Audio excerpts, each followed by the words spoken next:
ಯುದ್ಧದ ವಾರ್ತೆ ರಮ್ಯ ಎನ್ನುತ್ತಾರೆ. ಪ್ರತ್ಯಕ್ಷವಾಗಿ ಕಂಡರೆ ಅದ್ಭುತವೆನಿಸಿತು.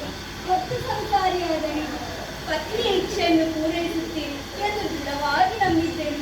ನನ್ನನ್ನು ಕರೆದುಕೊಂಡು ಹೋಗಿ ಸ್ವಾಮಿ. ನಿನ್ನ ಇಚ್ಛೆ ಅರ್ಜುನನ ಬೆನ್ನನ್ನು ನೋಡುವುದೇ? ಹೌದು ಸ್ವಾಮಿ. ಅಯ್ಯೋ, ಹೆಂಗಳೆಯರಿಗೆ ಈ ರೀತಿಯಾದಂತಹ ಕೋರಿಕೆ ಇರುತ್ತದೆ. ಶಿವನಾದಂತಹ ನನಗೆ ಕೇಳಲೇ ವಿಸ್ಮಯ ಎನಿಸುತ್ತದೆ. ಇನ್ನು ಭೂಮಂಡಲದಲ್ಲಿ ತನ್ನ ಪತ್ನಿಯರ ಆಸೆಯನ್ನು ಕಂಡಂತಹ ಗಂಡಂದಿರ ಅವಸ್ಥೆ ಏನು ಬೇಗೋ ನಾನರಿ. ಈಗ ನನ್ನ ಜೊತೆಯಲ್ಲಿ ನೀನು ಬರುವುದು ಸತ್ಯವೇ? ಒಂದು ಅರ್ಥ ಮಾಡಿಕೊ. ಅಗಸ್ತ್ಯ ನೀಡಿದಂತಹ ಶಾಪ, ದುಷ್ಟ ಮೂಕಾಸುರನು ಹಂದಿಯಾಗಿದ್ದಾನೆ. ಆ ಹಂದಿಗೆ ನನ್ನ ಹಾಗೂ ಅರ್ಜುನನ ಬಾಣ ಬಿದ್ದ ಮೇಲೆ ಮಾತ್ರ ಆತನಿಗೆ ಮರಣ. ಆದರೆ ನಮ್ಮಿರುವರ ಬಾಣ ಬೀಳಬೇಕು ಅಂತಾದರೆ ನಾವಿರುವರು ಯುದ್ಧ ಮಾಡಬೇಕು. ನಾನು ಅರ್ಜುನನ ಮುಂದೆ ಈ ರೀತಿಯಾಗಿ ಹೋದೆ ಎಂದಾದರೆ ಅರ್ಜುನನಿಗೂ ನನಗೆ ಯುದ್ಧವಾಗಲು ಸಾಧ್ಯವಿದೆಯೇ? ಖಂಡಿತವಾಗಿಯೂ ಅಲ್ಲ. ಹಾಗಂತಾದರೆ ವೇಷ ಧರಿಸಬೇಕು. ಈಗ ನಿನ್ನ ಕೋರಿಕೆಯೂ ಹೌದು, ಹಂದಿಯಾದಂತಹ ಆತನ ವಧೆಯೂ ಹೌದು. ಅರ್ಜುನನಿಗೆ ವರವನ್ನು ನೀಡಬೇಕು. ಅರ್ಜುನನಿಗೆ ನೀಡಬೇಕಾದಂತಹ ವರವನ್ನು ನೇರವಾಗಿ ನೀಡಲು ಸಾಧ್ಯವಾಗುವುದಿಲ್ಲ. ಬದಲಾಗಿ ವರವನ್ನು ಪಡೆಯುವಂತಹ ಆತ ಅದಕ್ಕೆ ಯೋಗ್ಯನಾಗಿದ್ದಾನೋ ಇಲ್ಲವೋ ಎಂಬುದನ್ನು ಪರೀಕ್ಷೆ ಮಾಡಬೇಕು.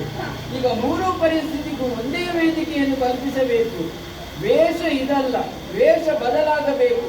ಇನ್ನು ಮುಂದಕ್ಕೆ ಈ ಶಂಕರ ಶಬರನಾಗುತ್ತಾನೆ. ಶಬರ ಶಬರಿಯರ ಲೀಲೆಯನ್ನು, ಅರ್ಥಾತ್ ಶಿವಲೀಲೆಯನ್ನು ಕಣ್ಣುಮೆಗೊಳ್ಳಿ.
ಮೂಕಾಸುರನಾದವನು ಮೂಕ ವೇದನೆಯನ್ನು ತಾಳಿದ್ದು ಮಾತ್ರವಲ್ಲದೆ ಹಸಿವೆ ಬಾಯಾರಿಕೆಯಿಂದ ಕಂಗೆಟ್ಟಂತಹ ಸಂದರ್ಭ ಕೈಗೆ ಸಿಕ್ಕಿದಂತಹ ಋಷಿ ಮುನಿಗಳನ್ನು ಪೀಡಿಸಿದ್ದು ಮಾತ್ರವಲ್ಲದೆ ಪ್ರಾಣಿ ಪಕ್ಷಿಗಳನ್ನು ಹಿಡಿದು ತಿನ್ನುತ್ತಾ ನನ್ನ ಜೀವನವನ್ನು ಈ ಕಾಡಿನಲ್ಲಿ ಸಾಗಿಸುತ್ತಾ ಇದ್ದೇನೆ.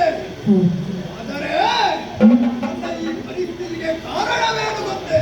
ಈ ಹಿಂದೆ ಋಷಿ ಮುನಿಗಳ ತಪಸ್ಸನ್ನು ಮಾಡುತ್ತಿರುವಂತಹ ಸಂದರ್ಭದಲ್ಲಿ ಆ ಕಡೆಗೆ ಹೋದಂತಹ ಸಂದರ್ಭ ಶಾಪ ಕೊಟ್ಟ ಪರಿಣಾಮವಾಗಿ ಮೂಕಾಸುರನಾದವನು ನಾನು.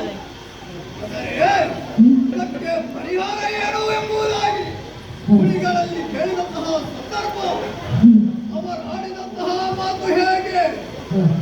ಹರ ಅದು ಪಾರ್ಥ ಏಕಕಾಲದಲ್ಲಿ ಬಾಣವನ್ನು ನನ್ನೊಳಗೆ ಪ್ರಯೋಗಿಸಿದ ಕ್ಷಣವೇ ನನ್ನ ಈ ರೂಪ ತಿಳಿದು ನನ್ನ ಗಂಧರ್ವ ರೋಮವನ್ನು ತಾಳುತ್ತೇನೆ ಎಂಬುದಾಗಿ ಮಾತನ್ನು ನೀಡಿದ್ದಾರೆ. ಈಗ ರೂಪ ಬೇಕಲ್ಲ, ಈ ರೂಪ ಆದಿತೆ